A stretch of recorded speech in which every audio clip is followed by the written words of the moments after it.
Boa tarde, gente. Boa tarde, turmas, alunos do ProCem. Eu sou a professora Ana Clara, professora de Química de vocês. E o assunto de hoje é sobre as teorias ácido e base, certo? Então, gente, vamos lá. As teorias ácido e base são divididas em três grandes teorias. Primeiro é a de Arrhenius, a segunda é a de Bronsted-Lowry e a terceira é a de Lewis. A de Arrhenius, ela vai se caracterizar pela sua dependência da presença de água e pela sua liberação dos íons OH- ou H+. Já a de Bronsted-Lowry vai depender da migração dos prótons, então o caráter de acidez e basicidade vai depender da doação de prótons H+. Lembrando que o H+ pode vir como prótio ou o íon hidrônio, que é o H3O+. Já Lewis, o seu caráter ácido e básico, vai depender da aceitação ou ocupação de pares de elétrons. A primeira teoria é a de Arrhenius. Então, de acordo com a teoria de Arrhenius, os ácidos serão compostos que, quando colocados em água, ele vai se dissociar, produzindo como um único cátion o íon H+. Então, lembrem que sempre que se ioniza, é para dar uma lembrada lá da ligação covalente. Então, por exemplo, se você tivesse um ácido carboxílico ligado em água, esse H aqui, ele iria se desprender do oxigênio e iria sair dessa molécula na forma de H+. A mesma forma acontece aqui com HCl, que na presença de água se dissocia, virando H+, mais Cl-. Então, esse H+, aqui é o que vai dar o caráter de ácido para o composto, certo? A teoria de Bronsted, ela é um pouco mais abrangente, justamente por essa não dependência da molécula de água. Ela vai haver também a liberação do íon H+, que quando desprendido da molécula, se doa H+, é considerado um ácido, como é o caso aqui que ocorre no HBr, na reação de HBr mais NH3, onde o HBr doa um H+ para amônia, certo? Se doa, você vai possuir um caráter ácido. Já os ácidos de Lewis, há o recebimento de pares de elétrons.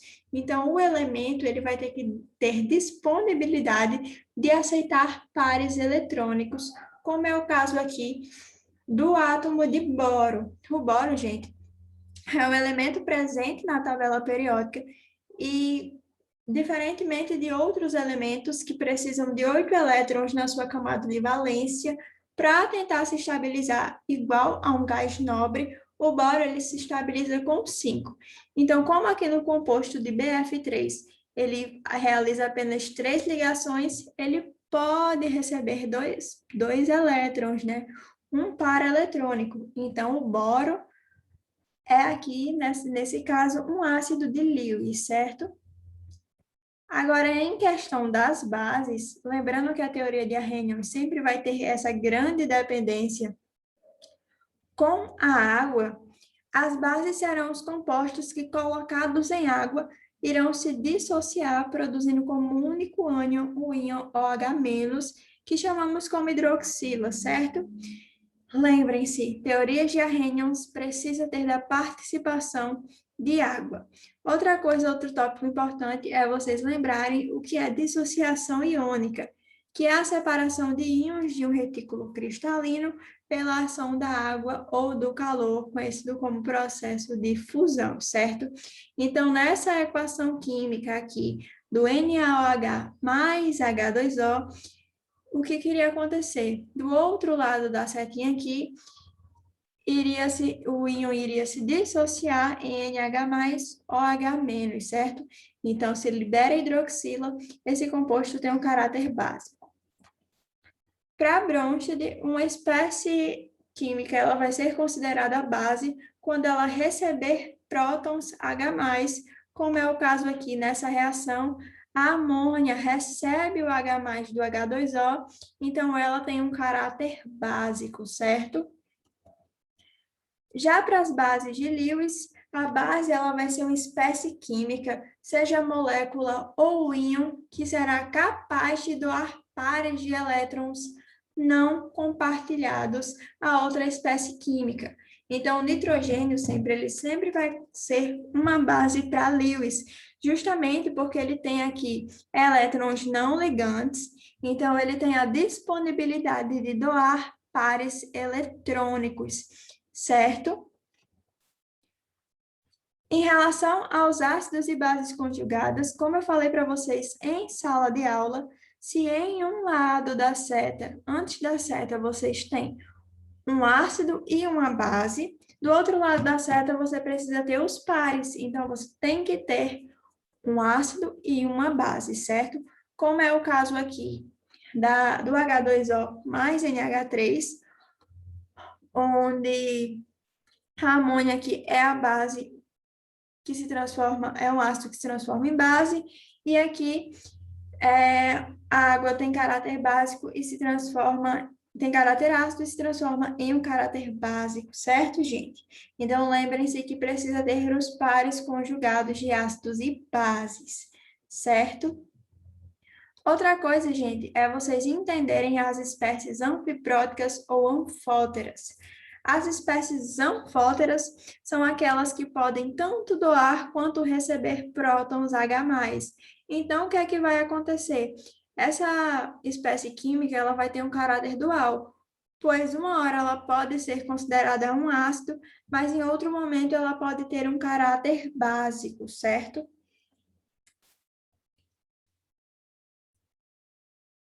Então, gente, para que vocês possam saber um pouco mais, todo ácido de Arrhenius, ele é sempre um ácido para bronze de Lowry e é sempre um ácido de Lewis também. Porém, nem todo ácido de bronze é sempre um ácido para Lewis, mas nem sempre é um ácido de Arrhenius, justamente por a teoria de Arrhenius ela ser um pouco mais limitada por conta da presença de água. E um ácido de Lewis nem sempre é um ácido de Bronsted ou ácido de Arrhenius, certo? Então, resumindo as três teorias, para Arrhenius, um ácido será aquela espécie que libera H+ em água, a base vai ser aquela espécie que vai liberar o OH- em água. Já para Bronsted-Lowry, o ácido vai ser aquele que doar H+, e a base vai ser aquela espécie química que receber prótons H+. E para Lewis, o ácido será aquele que puder receber pares de elétrons e a base é aquela que puder doar pares de elétrons. Certo, gente? Em termos de classificação da força ácida por Arrhenius, quanto à presença de oxigênio na molécula, serão chamados hidrácidos aquelas moléculas sem a presença do oxigênio, como é o caso do HCl, que é o ácido clorídrico, e do HCN, que é o ácido cianídrico. Os oxiácidos são aqueles que irão possuir oxigênio na sua estrutura, como é o caso do HNO3 e do H2SO4. E em termos da presença ou não da carboxila ou ácido carboxílico, se dentro da estrutura desse ácido tiver a presença da carboxila, será um ácido orgânico.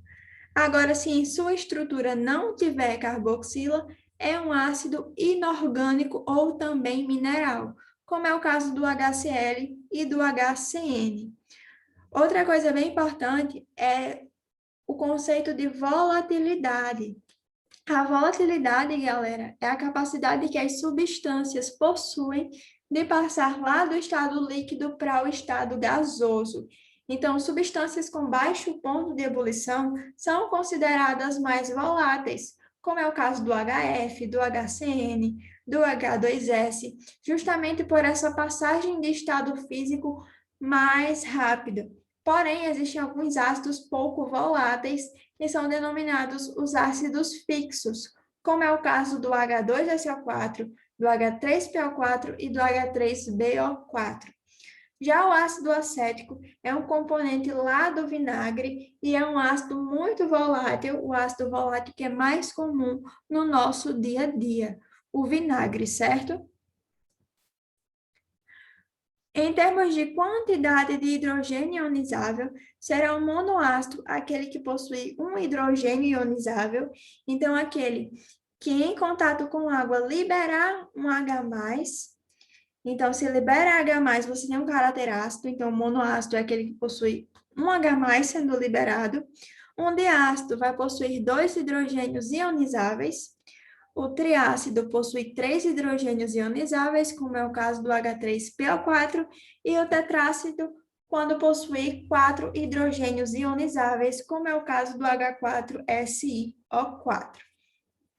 Quanto ao número de elementos, galera, um elemento será considerado binário se apresentar 2 elementos, exemplo HCl, ternário quando apresentar 3 elementos, como é o caso do HNO3, e quaternário se apresentar 4 elementos, como é o caso do HOCN, certo?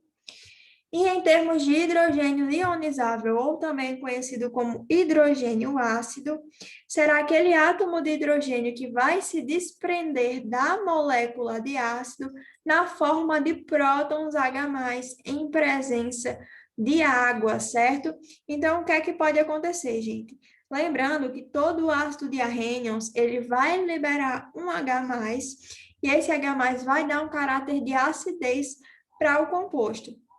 Então, esse ácido aqui, em presença de água, vai perder o seu H+.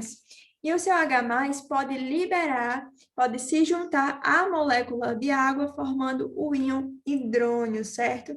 Então, isso que é o hidrogênio ionizável ou o hidrogênio ácido.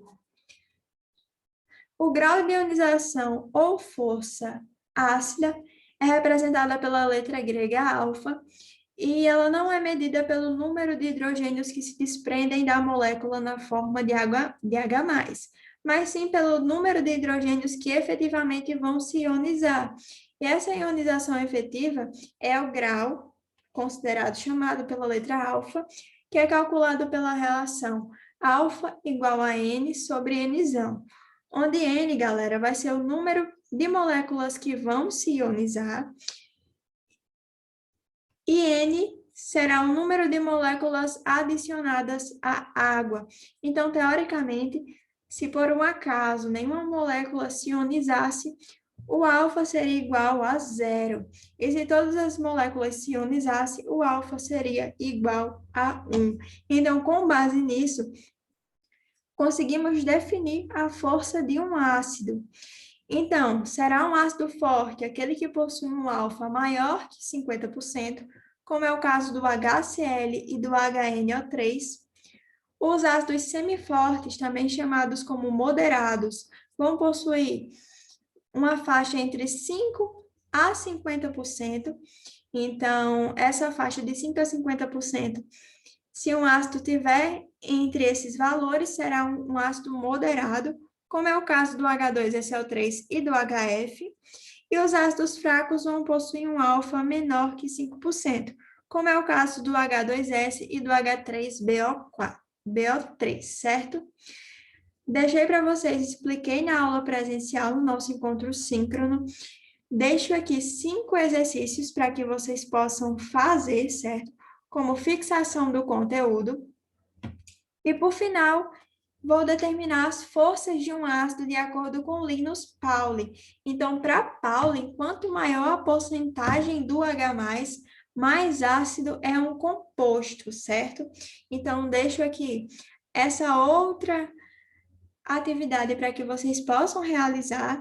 A gente discutiu em sala esse enunciado, certo? Então, nos hidrácidos aqui, eles serão fortes, os hidrácidos fixos fortes é o HCl e o HBr e o HI, os semifortes o HF e os fracos o H2S e o HCN. Então, gente, alguém sabe me dizer, eu faço essa pergunta para vocês no nosso encontro síncrono, como é que faz para se caracterizar a força de um ácido e se dá para usar a eletronegatividade para dar esse caráter mais ácido ou não para um composto. Então, o que é que eu falo sempre para vocês? Que a eletronegatividade é a capacidade que um átomo tem de atrair para si pares de elétrons. Então, por que que o HF, que contém o flúor, que é o elemento mais eletronegativo, ele é considerado um ácido semiforte e não um ácido forte?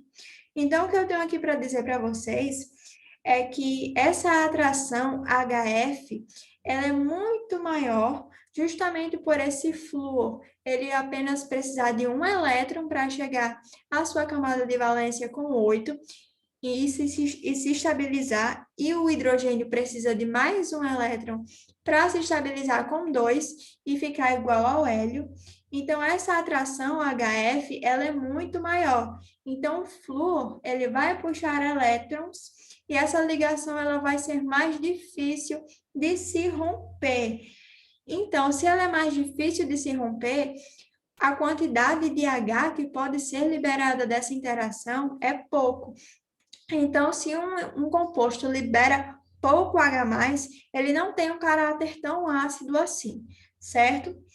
Como vocês sabem, lá na tabela periódica ela é dividida por camadas e períodos. E o hidrogênio está no primeiro período, o cloro está no terceiro período, o bromo no quarto período e o iodo no quinto período. Então, essa ligação covalente que está acontecendo entre essas moléculas não vão conseguir atrair tanto por conta da sua distância de raio atômico, não vão conseguir atrair tanto o elétron, o átomo de hidrogênio para si. Então, o que é que acontece? Esse átomo de hidrogênio, ele vai ser liberado com a maior facilidade. Então, se você tem em um composto o H+ sendo liberado com a maior facilidade, esse composto terá um caráter ácido, certo? Então, aqui para os hidrácidos, como eu disse para vocês, para hidrácidos do mesmo grupo da tabela periódica, a força ácida ela vai aumentar à medida que a eletronegatividade diminuir e o tamanho do átomo aumentar. Então, por isso que o HF é menor, tem um grau de ionização menor que o HCl, que é menor que o HBr, que é menor que o HI. Certo, gente? O ácido carbônico é algo bem interessante, porque ele vai ser uma exceção. Ele deveria ser considerado um ácido moderado, mas na verdade vimos que ele é um ácido fraco. É um ácido fraco utilizado em bebidas gaseificadas. Esse equilíbrio químico do ácido carbônico, vocês vão entender o que acontece nesse equilíbrio, e ele está presente na chuva ácida, e é um fenômeno que é considerado um fenômeno normal, que só pode ser preocupante quando agravado, certo? Então, o que é que acontece, gente? Aqui existe nessa forma tridimensional a molécula de ácido carbônico H2CO3. O carbono, gente, ele está realizando uma dupla ligação com o oxigênio e também está se ligando a dois átomos de oxigênio ligados ao hidrogênio. O que acontece? Existe uma instabilidade nessa molécula. Então, o ácido carbônico ele tem uma tendência a se transformar em H2O mais CO2, que é a água mais o gás carbônico. Então, uma hora a molécula se apresenta como H2CO3, outra hora como H2O mais CO2, o que causa uma molécula totalmente instável. Então, por isso que é considerado um ácido fraco, certo? Então, gente, para os oxiácidos orgânicos, a força do oxiácido ela vai ser sempre proporcional entre o número de oxigênios e hidrogênios ionizáveis. Então, sendo assim, o X será igual ao número de hidrogênios ionizáveis e o Y ao número de oxigênios. Então, para determinar a classificação, tem-se que os ácidos fracos é igual a Y menos X igual a zero. Se der igual a zero, o ácido ele será fraco. Se der 1, ele é um ácido moderado, e se der maior que 2, é um ácido forte, certo? Já a nomenclatura dos ácidos, gente, se for um hidrácido, o nome é feito com o sufixo hídrico, como é o caso aqui do ácido clorídrico, onde você tem o nome ácido para caracterizar o composto como sendo ácido, o cloro, no caso aqui, é o átomo central e o hídrico é o sufixo dado aos hidrácidos. Já para o oxiácido, vai se utilizar prefixos e sufixos relacionados ao NOx dos átomos centrais. Então, pode ser ácido per, nome do elemento central, mais o íco. Pode ser também, para os oxiácidos, o nome, o ácido, mais nome do elemento central, mais oso, como é o caso aqui do HClO2, que é o ácido cloroso. Certo, galera? Então, as considerações gerais sobre os ácidos é que são compostos moleculares, lembrando que ligações covalentes formam moléculas, então ácidos são compostos moleculares, em solução aquosa por ação de água. As moléculas do ácido vão se romper em um processo que se chama ionização. O íon H+, ou o íon hidrônio, ele é o responsável pelas propriedades funcionais dos átomos. Em termos degustativos, eles vão possuir um sabor azedo e em solução aquosa conduzem corrente elétrica, certo? Já a classificação das bases de arrênios, quanto ao número de íons hidróxidos, que é o OH-, se ele possuir um OH-, vai ser uma monobase. Se possuir duas, serão dibase, tribase, tetrabase, assim sucessivamente. Já em termos de solubilidade em água, serão solúveis aquelas bases de metais alcalinos da família 1A e também o hidróxido de amônio. Serão parcialmente solúveis as bases dos metais alcalinos terrosos da família 2A, como berílio, magnésio, cálcio, parcialmente insolúveis todas as demais bases. Então, vocês percebem aqui que, por exemplo, para se classificar o grau de ionização, de dissociação, que é também representado pela letra alfa, basicamente utiliza-se a mesma fórmula para a força de um ácido. Sendo que o que vai mudar é que esse Nzinho agora vai representar o número de íons, as moléculas, a fórmula que vai se dissociar, e o N é o número de íons, que é a fórmula inicialmente dissolvida, certo? Então, gente, a nomenclatura das bases, quando o elemento forma apenas uma base, isto é, que ele possui um NOx fixo, você vai ter o hidróxido de, e essa parte que está sem nome representa o nome do íon positivo, que é o cátion. Por exemplo, aqui o caso do alumínio, certo? Então, fica hidróxido de alumínio. Ainda, gente, uma nomenclatura em que são utilizadas as terminações oso e ico, da mesma forma que lá nos ácidos, isso vai indicar também o menor e o maior NOx, respectivamente. Então, quem tem o menor NOx é representado na frente e quem tem o maior é representado por último, certo? As considerações finais aqui sobre as bases é que as bases são compostos iônicos, ou seja, possuem ligações iônicas nas suas estruturas. O cátion da base é sempre um metal. O ânion da base será o OH-, que é chamado de íon hidróxido. Em termos degustativos, possuem um sabor cáustico ou adstringente, então amarram na boca. Em papel tornassol, se tornam azuis, e as soluções aquosas, da mesma forma que os ácidos, as soluções de bases em solução aquosa também irão conduzir corrente elétrica, certo, gente?